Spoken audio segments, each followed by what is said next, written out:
कार्यकर्ता मेळावा आणि तसेच आपले राज्याचे उपमुख्यमंत्री आदरणीय अजितदादा यांची वेळ किंवा आपल्याला सभा आपल्या मतदारसंघामध्ये मिळणारी त्याचं नियोजन करण्यासाठी आयोजित या मेळाव्यासाठी मीटिंगसाठी या ठिकाणी आपले सर्वांचे मार्गदर्शक राष्ट्रवादी काँग्रेस पार्टीचे प्रदेशाध्यक्ष खासदार तटकरे साहेब, त्याचबरोबर या ठिकाणी उपस्थित झालेल्या महिला प्रदेशाध्यक्ष चौ चाकणकरताई, युवक प्रदेशाध्यक्ष सुरजीत चव्हाण, विद्यार्थी प्रदेशाध्यक्ष प्रशांतजी कदम, अल्पसंख्याक अध्यक्ष इंद्रिजी नायकवाडी, सामाजिक न्याय प्रदेशाध्यक्ष सुनीलजी मगरे, तसेच या ठिकाणी उपस्थित असलेले राष्ट्रवादी काँग्रेस पार्टीचे सर्व पदाधिकारी कार्यकर्ते, सर्व संलग्न संस्थेचे चेअरमन, व्हाईस चेअरमन, सर्व संचालक, मी या ठिकाणी आपल्या सर्वांच्या वतीने आपले प्रदेशाध्यक्ष तटकरे साहेब यांचं मनापासून स्वागत करतो, आभार मानतो।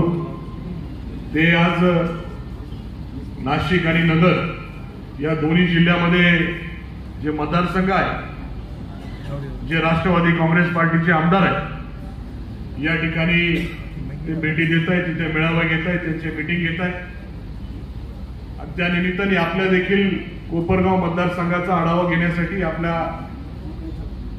या मतदारसंघामध्ये असलेली परिस्थिती आणि पुढची जी काय आपल्या निवडणुकीची वाटचाल आहे ती कशा पद्धतीने त्या ठिकाणी करायची हे जाणून घेण्यासाठी या ठिकाणी उपस्थित झाले। आपल्याला ते पुढच्या मेळाव्यासाठी देखील मार्गदर्शन करणारे कशा पद्धतीने आपण नियोजन करावं, तो आपण जे काही गेल्या 5 वर्षामध्ये आपल्या कोपरगाव मतदारसंघामध्ये केलेलं आहे हे देखील आढावा त्यांनी घेतलेला आहे। मी तटकरे साहेबांना आपल्या सर्वांच्या वतीने आश्वस्त करतो का पुढचा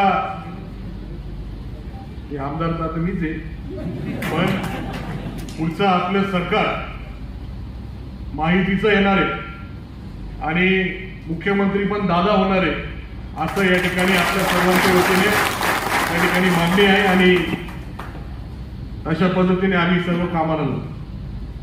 कोपरगाव मतदारसंघामध्ये आपण जर साहेब बघितलं तर अजितदादांच्या माध्यमातून आपल्या सर्व मंत्रिमंडळाच्या मंत्र्यांच्या माध्यमातून कोपरगाव मतदारसंघामध्ये भरघोस असा निधी आणि पूर्ण मतदारसंघाचा कायापालट कसा झालेला आहे हे आपण त्या ठिकाणी बघू शकतो, पण पूर्ण मतदारसंघाचा देखील कायापालट झालेला आहे असं बघू शकतो आणि हे पूर्ण जे काही श्रेय आहे आपल्या सर्वांच्या सहकार्यामुळे ते शक्य झाले।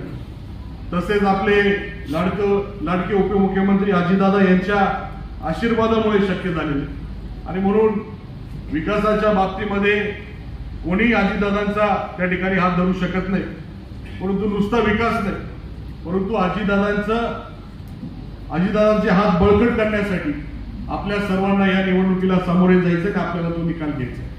जशा पद्धतीने आपण 2019च्या विधानसभेच्या निवडणुकीमध्ये पूर्ण जोश लावून, पूर्ण ताकद लावून आपण मला निवडून आणलं, त्याच जोशामध्ये आणि त्याच ताकदीने आपल्याला या ठिकाणी उतरायचं आणि मला निवडून आणून आपल्या अजितदादांचे हात बळकट करायचे आणि म्हणून आता जो काही कालावधी राहिलेला आहे या कालावधीमध्ये आपण जे काही काम आपल्या बूथमध्ये, आपल्या गावामध्ये, आपल्या शहरामध्ये जे केलेलं आहे हे आपल्या मतदारांपर्यंत पोहोचवायचं। ज्या काही योजना आदरणीय अजितदादांनी या अर्थसंकल्पामध्ये घोषणा केलेली आहे, त्याचे जाहीर केलेले आहे, याच्या जे काही माहिती असेल, त्याचे फॉर्म असतील, हे मतदारांपर्यंत पोहोचवायचे, त्याचे जे लाभार्थी त्यांच्यापर्यंत पोहोचून त्याचा लाभ त्यांना मिळवून देण्याचं काम आपण या 2 महिन्यामध्ये करायचं आहे।